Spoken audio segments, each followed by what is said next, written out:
আজকে ছিল হচ্ছে শনিবার, স্টুডেন্টদেরকে যেহেতু পড়ানো নেই তাই অনেকটা দেরি করে ঘুম থেকে উঠেছিলাম।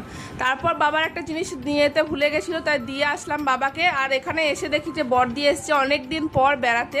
আর আমি একটু ছাতু মুড়ি দিয়ে জলখাবারটা খেয়ে দিয়ে নিলাম। গিয়ে দেখি মা এখানে আজকে অনেক দিন পর চপ বানাচ্ছে। তো জল ঢালা ভাত খাবো, যেহেতু আজকে নিরামিষ শনিবার, তো নিরামিষই সেই জন্য চপ বানাচ্ছি। তারপর চান টান করে আমি ফ্রেশ হয়ে নিলাম। গিয়ে দেখি যে মায়ের এখানে সব ভাজা টাজা কমপ্লিট হয়ে গেছে। আর দেখতে কি ভালো হয়েছে দেখো। আর অনেকদিন পর বানালো কে বলবে। আর তারপর খেতে টেতে বসে পড়েছি। এখানে জল ডালা ভাত ছিল আর চপ দিয়ে ভাতটা জমেই খেলাম।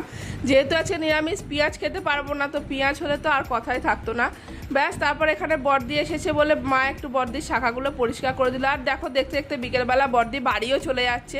ওর এই সকালে আসা আর বিকেলে বাড়ি যাওয়া, এইটুকুর জন্যই আসেও। ব্যাস, তারপর আর কি রাতের ডিনারটা সারলাম রুটি তরকারি দিয়ে। ভিডিওটা ভালো লাগলে লাইক শেয়ার সাবস্ক্রাইব করো। Thanks for watching.